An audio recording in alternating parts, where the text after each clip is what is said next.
मी आलोय आता धाराशिवमध्ये उतरलोय आणि माझं काम आहे इथं एक, तर ते चाललोय मी तिकडं. एवढा गडबडीनं का आलोय मी आणि एवढा राग का आहे मला ते तुम्हाला समजेल संध्याकाळी नेक्स्ट व्हिडिओमध्ये. तर पूजानं माझी आग लावून टाकली. कल्याणच्या दादाला काय ना काय बडा चढाके खोटं काय काय काय काय काय काय लावलंय तिनं. दादा मला द्यायला लागलाय शिव्या आता. त्यामुळं मी तिथं दम काढला नाही लातूरमध्ये. आज कालपासून उपाशी असल्यासारखं आहे मी. काल फक्त रात्री ताईपाशी जेवण केलं तर आता माझ्या पोटात आज फक्त शेंगदाणा गेला आणि चहा. शेंगदाण्याची पुडी मागच्या व्हिडिओत तुम्ही बघितलेलं ते. आता उद्या घरी गेलो की तुम्हाला समजेल.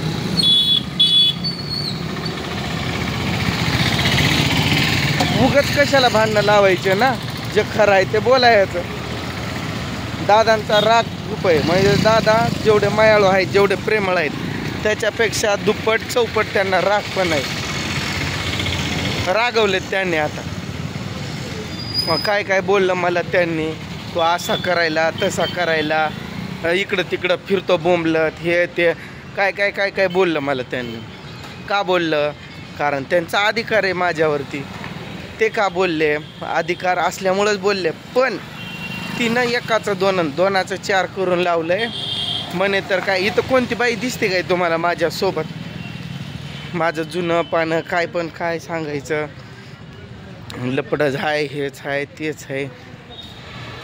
तिला आज संध्याकाळी दाखवणार आहे माझा हात. डोकं फिरलंय माझं. मला जसं दादांनी रात्री बोलले तसं मला दम निघाना. एकाचं दोनाचं चार करती होय ग तू. मी बाबांना पण व्हिडिओमध्ये घेणार आहे. बाबा पण बोलतील की बाबा तुम्ही सगळेच मला म्हणतात कमेंट बॉक्समध्ये तू असं आहे तसं आहे. पण मी कसं आहे ते माझा बापच सांगेल तुम्हाला. आणि त्यांचं ते कधी खोटं बोलत नाही. त्यांच्या गळ्यात माळ आहे माझ्या वडिलांच्या. ते कधी खोटं नाही बोलत. त्यांनी बरोबर सांगणार तुम्हाला खरं आहे का खोटं आहे ते. हे आहे आपल्या धाराशिवमधलं काळा मारुती चौक. तिकडं निघालो आहे मी. तिथं मला काम आहे माझं थोडंसं, ते करून निघायचं आहे पटकन. बस नाही मला, तर एक मित्र आहे आपला इथं, तर त्याचा रिक्षा आलाय का विचारलं मी त्याला, तर आलाय. मग त्याला हाय टाईम निघायला परत, तर त्या रिक्षात जाणार आहे मी. तर म्हणलं मी माझं एक काम आहे तेवढं करून येतो. काम म्हणजे आता ते पण काय गाठ भेटच घ्यायला चाललो आहे मी त्यासाठीच. मला कोणती आपली ती शिनोय ताई,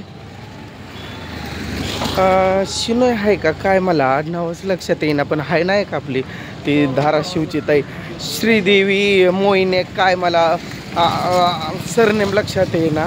पण श्रीदेवी नाव आहे एवढं माझ्या लक्षात आहे असं मला वाटतंय. असं वरतीच नाव पडलेलं आताच, कारण मी त्यांच्या चॅनलला सबस्क्राईब केलेलं आहे. त्या ताईंच्या कोणत्या धाराशिवच्या आहेत त्या ताई, तुम्ही व्हिडिओ बघत असाल. मी काय धाराशिवला येतच राहतोय. तुम्ही मला बोललेला की दादा वहिनींना घेऊन ये, तर वहिनी आणि मी सारखंच येत असतोय. आणि जास्त करून आमचा हाच इलाका आहे, म्हणजे याच एरियामध्ये आम्ही जास्त असतो. कोणत्या? ह्या ताजमहाल टॉकीजकडे,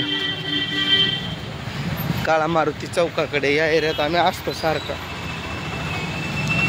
मला करा तुम्ही मेसेज कधी पण. आता हा व्हिडिओ तर रात्री 8लाच अपलोड होईल, तेव्हा काय नसणार. पण ते पोरं भेटलेले त्यांनी ओळखलं ना व्हिडिओ असा मोबाईल पकडलाय, तर म्हणे ब्लॉगर आहे का. म्हणलं हां. गेले. मी लगेच स्टॉप केलं तर मला वाटलं कोणतरी ओळखीचेच आहेत आणि त्यांनी व्हिडिओमध्ये काहीतरी एकदम बोलतील म्हणून मी स्टॉप केलं. तर झाला आलोय मी. खोटं नाही बोलायला पाहिजे माणसानं. मी खऱ्यासाठी मी 4 चापटा खाल्ल्या असत्या, 4 लाता खाल्ल्या असत्या, 4 बुक्क्या खाल्ल्या असत्या. तर ते का आहे ते काय नाही, मी आता घरी गेल्याच्या नंतर तुम्हाला समजेलच. आता जरासं इथं थांबलोय मी, आलोय माझ्या कामापर्यंत. माझं जिथं काम आहे ते काम करल आणि मी जाईल. आता ती तर मला जाऊपर्यंत येईल, पण असं वाटतंय मला आजचा माझा पूर्ण दिवसच गेला, कारण मला गाडीच तिथून खूप लेट भेटली.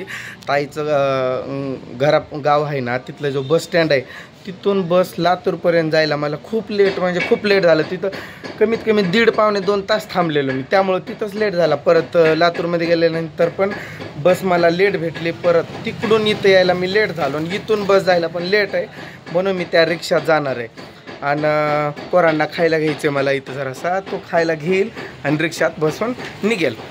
तर तिथं गेल्याच्या नंतर तुम्हाला बाबांना मी व्हिडिओमध्ये घेईल, बाबांच्या समोरच व्हिडिओ करेल. बाबा सांगतील तुम्हाला, बाबा मी तसला लपडेखोर आहे का, तसला शेण खाणारा मी व्यक्ती आहे का नाही, काय कसं आहे माझा स्वभाव, ते सगळं सांगतील. पण तिनं खोटं बोलायचं नव्हतं. दादांना पण माझ्यावरती विश्वास आहे, परंतु ती फोन करून सांगते ना की दादा यांनी असं करतात, असं चालू आहे, यांचं बाहेर हे चालू आहे, ते चालू आहे. मग दादांना खरंच वाटणार ना. मग दादांना खरंच वाटलंय, दादा चिडले माझ्यावरती. दादा चिडल्यामुळं मला ना अन्न खावं वाटतं, ना पाणी पिऊ वाटतं, मला काहीसुद्धा गोड वाटतं ना. सकाळपासून मी काहीसुद्धा हात लावला नाही, शिवाय त्या व्हिडिओ चालूमध्ये शेंगदाणा खाल्लेला आणि सकाळी मी चहा पिलेला, तेवढाच आहे. माझं शरीर बघून तुम्हाला पण समजतच असेल की मला भूक सहन होत असेल की नसेल. मला भूक सहन होत नाही, मला माणसं मेले तरी पण भूक सहन होत नाही. पण ती काल बोलली कशी मला मेलं निर्जीव आणि हे ते, तेव्हा मी खरंच काल खाल्लंच नव्हतं, फक्त रात्री आणि आज ते शेंगदाणा. मग माझं पोटातल्या आताड्या काय म्हणत असतील तो विचार करा. नुसतं आताड्या अशा आवाज करतात आतून, काय खाटकूट खाटकूट वाजतंय काय.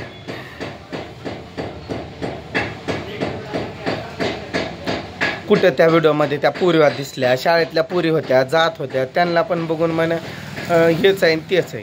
आणि तिथून फोन केलाय लगेच मला, कोण आहे सोबतीला, कोणाला नेलंय म्हणून. म्हणलं मी कोणाला नेणार आहे. मग ती म्हणली पायाला आली काय, म्हणजे माझी भाची आली काय सोबत.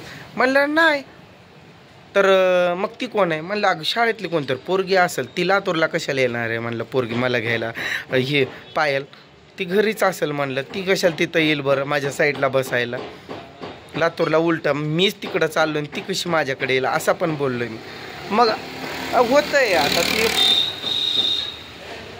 तिचा माझ्यावरती विश्वास का नाही हेच मला समजेना. मी आलेला प्रत्येक रुपया घरातच खर्च करतो, माझ्याकडं आलेला 5 पैशाचा मी हिशोब देतो.